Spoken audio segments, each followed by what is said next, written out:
Hey everyone, it's Kathy Zilski for Simon Says Stamp back with another installment of Easy with me, CZ.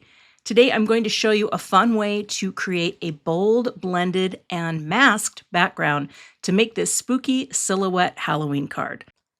The stamp set I'm using today is by me, and it is the CZ design Witch Please. I won't be using dies today because I'm going to focus on masking. I have some masking magic and a panel that is pre-cut and some basic circle dies because I need to make one big circle mask to create a moon that is going to sit behind my witch with the broom. And so I'm just going to figure out roughly the size that I need, and I'm going to cut this out from the masking paper. So I'll run that through my die cut machine, and I will save the inside because we are going to use that second. But first, I'm going to use the negative space to mask off my moon, but both pieces will be used.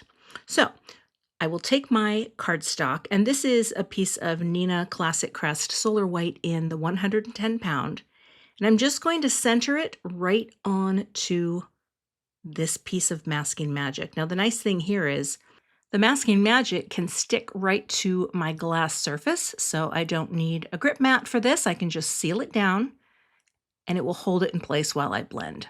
But all of the edges are covered up too, so the only place the ink is going to go is right in the opening. So I'll have two colors of yellow. First, I'm starting out with butter, and I just want to make a moon. And I don't really know how to draw a moon, so I'm just adding some color, getting that first base layer down, and then I'm going to bring in a darker shade, which is Zest. It's part of a trio. And that way, I'm just going to kind of splotch in a little here and there. You know how the moon has the different variations on it? This is my way of doing a handmade moon. I probably could have brought in some grays too, but I'm just keeping it simple. Yellows for the moon, and that looks great.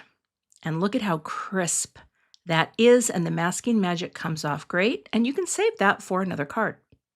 All right, now I'm going to use the low heat setting on my Wagner tool just to heat set the ink. Now, even though this is dye ink, it is water-based, they do dry quickly, but sometimes if you're going to come right at something with more masking paper, you really want that ink to be set in the paper and dry, or sometimes the masking magic won't stick as well as you want it to because we don't want this to move. This is going to protect the moon. And now I can blend a background and keep all of that yellow moon preserved and protected. And now it's just a matter of bringing in some colors that make for a spooky scene. I'm starting out here with the charcoal color, blending it down a bit.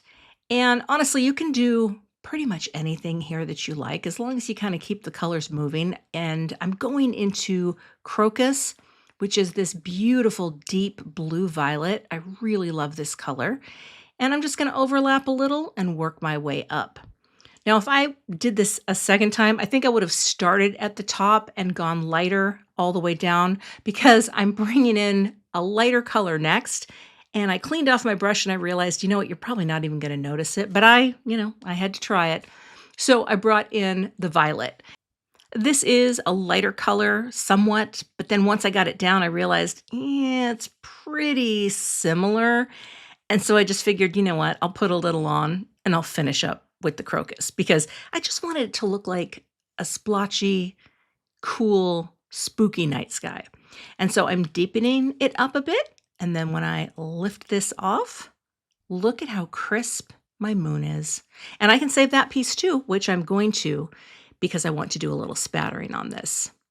Again, I'm using the low heat setting on my tool just to make sure that all of the ink is set in and dry and ready to go, because now I want to stamp on it.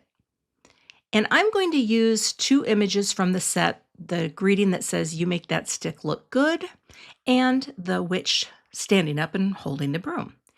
I'll be using VersaFine Clair in Nocturne. This is a fantastic, really inky, dark black ink.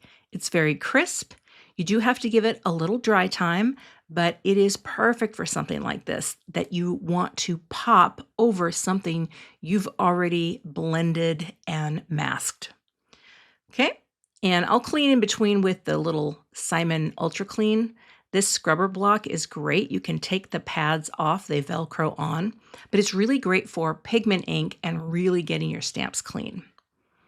All right, now we can place the witch down, and that's why you want to do this separately here, because you could not get this close with the two side by side because of the photopolymer, the way it kind of extends out. So doing them separately gives you a little more control over where they go.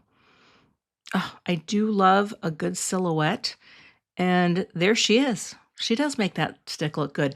I'm going to hit this 3 times, partly because right where the witch's hat overlaps the moon and the sky, I could still see a little bit of that moon underneath.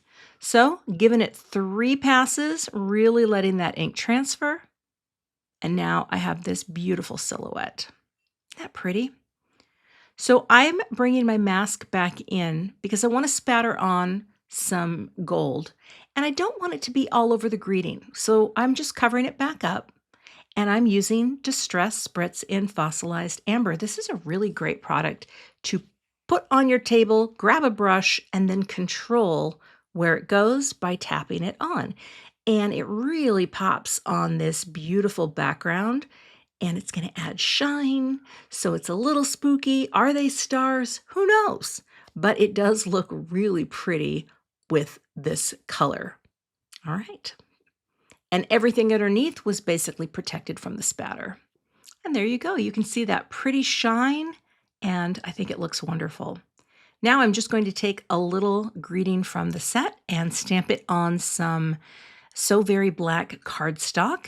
And I will emboss this in gold just so that it has a nice little tie-in to the gold spatter. I have the ultrafine gold from Simon Says Stamp, and I will sprinkle it on, tap it off, and then heat set that. And of course, for this, I use the high setting on my tool. Isn't that pretty?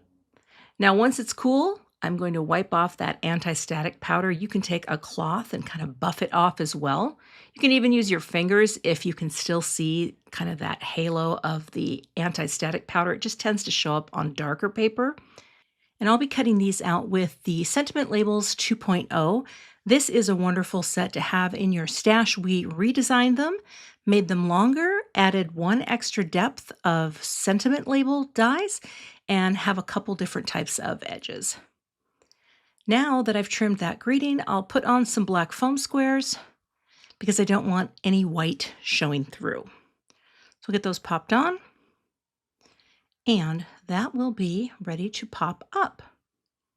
I'm going to trim this panel down just a little bit because I wanted it to be a little smaller. So I'm taking, let's see, 1/8 off of each side and then 1/4 of an inch off of the bottom. And that way it will be 3 3/4 by 5. I popped this up onto a black note card with some foam tape, and look at that fun shine.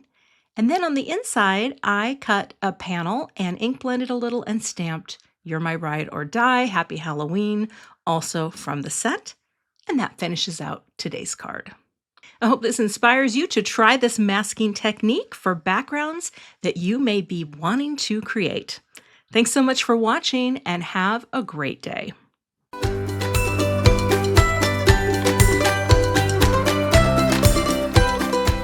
Hi there, I'm Heidi, Simon's mama and founder at simonsaysstamp.com. Thank you so much for watching our video. If you like what you just saw, be sure to press the thumbs up and subscribe to see more great content.